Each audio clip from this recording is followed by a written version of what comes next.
Hello and welcome. This is episode 1 of my ZvZ tutorial series, and in this video we will go over some of the important abilities and look at some of the ways they interact because this is very important. There are way too many people who don't know what Camlin E does, and hopefully after this video is out there will be less people fucking this up. We're gonna start off by looking at the three main tanking weapons and how they interact with defensive tools such as Knight Helmet, Merc Hood, and Scholar Sandals. Let's start off with the one I already mentioned, Camlin. The E tooltip says, shoots a shockwave in a straight line, activating the Vendetta on the first enemy hit. After a 1.5-second delay, the Vendetta pulls all other enemies in a 9-meter radius to this enemy's position. All enemies pulled will be stunned for 0.8 seconds.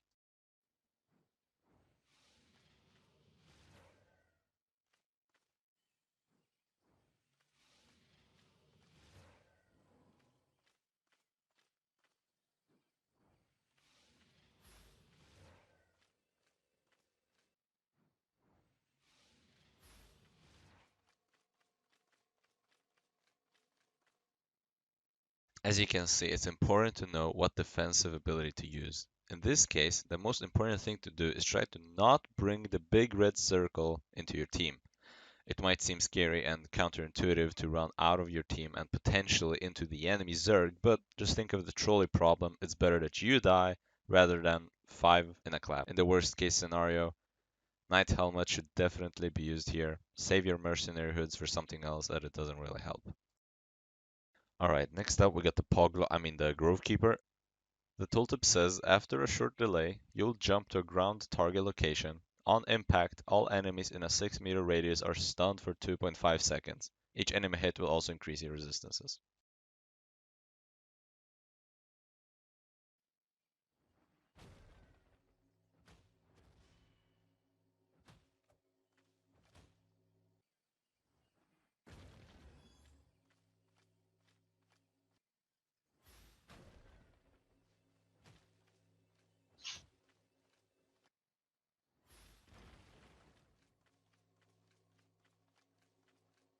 The counterplay to the Groovekeeper is primarily try not to clump and position accordingly.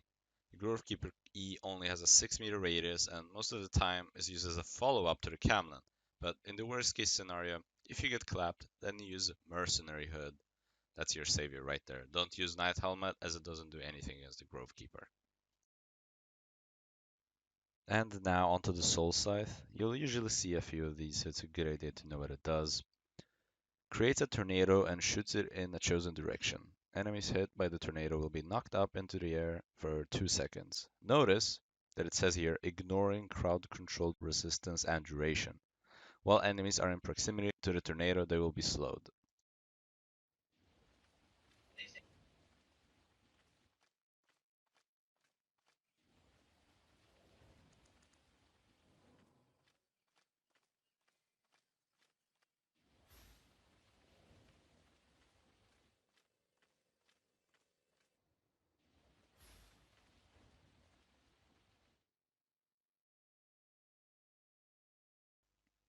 So to counter the Soulscythe, you need Knight Helmets. That's the only thing that works. Luckily, Soulscythe is mostly used as a follow-up and not the primary engage. Alright, so real quick before we go into tank engages in general, let's just quickly mention Morningstar, which is sometimes used in ZvZs as well. The only thing that works against it is Scholar Sandals and Graveguard Boots, so do not waste your Merc Hoods or Knight Helmets on that.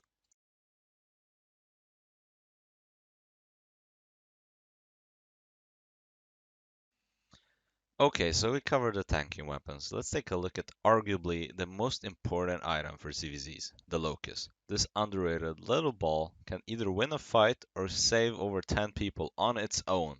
Usually during ZvZ you can use a Locust defensively or offensively. By defensively, that means you use it on top of your allies, and offensively means you drop it on an enemy clump to purge their Night Helmet or whatever other positive effects they have.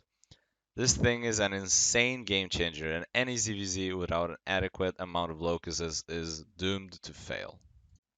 One very powerful combo while engaging is Locust plus Soulscythe. The idea is that you purge the Knight Helmets and then knock the enemy clump up in the air, and they're unable to do anything. Alright, let's take a look at the DPS choices now. There's a lot of them, so we won't go over each and every one. So what we'll do instead is mention the most important ones. Let's start with Weeping Repeater. This little thing poops out a bomb, and when someone steps on it, it deals huge amounts of damage.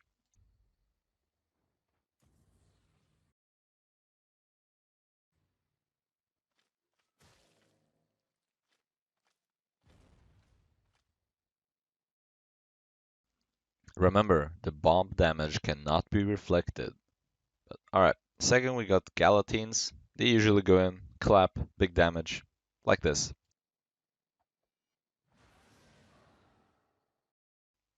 Well, not quite like that.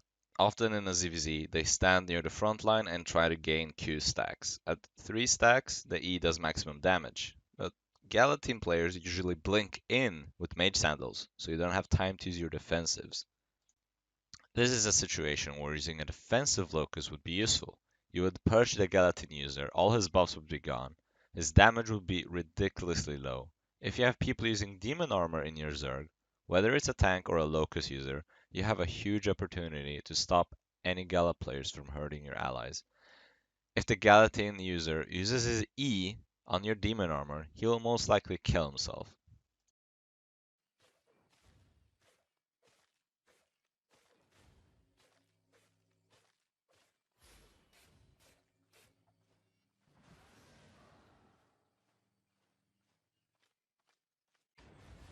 Keep keep holding. Keep holding here. Keep holding here. Okay, all tanks sprint northeast. All tanks sprint northeast. Everyone use res pots if you haven't yet. All push northeast hard. Everyone push northeast. Alright, while we're on the topic of DPS, let's take a look at how important resistance potions are when you're about to take a lot of damage.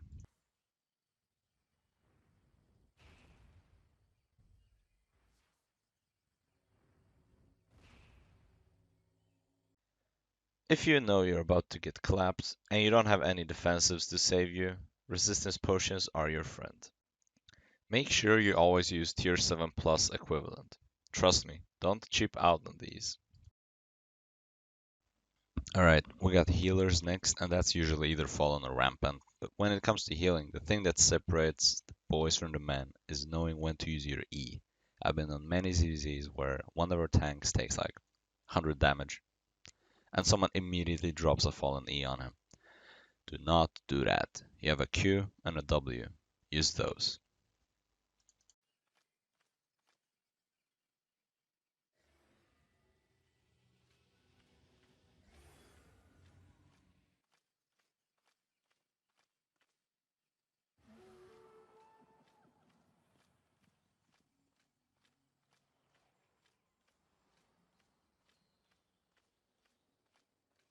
Honestly, there's so much stuff one could mention here and go into more detail on, but that's outside the scope of this episode. Hopefully this introductory video was useful, and I'll see you in episode 2 where we'll go over ZvZ basics and positioning. Take care, guys.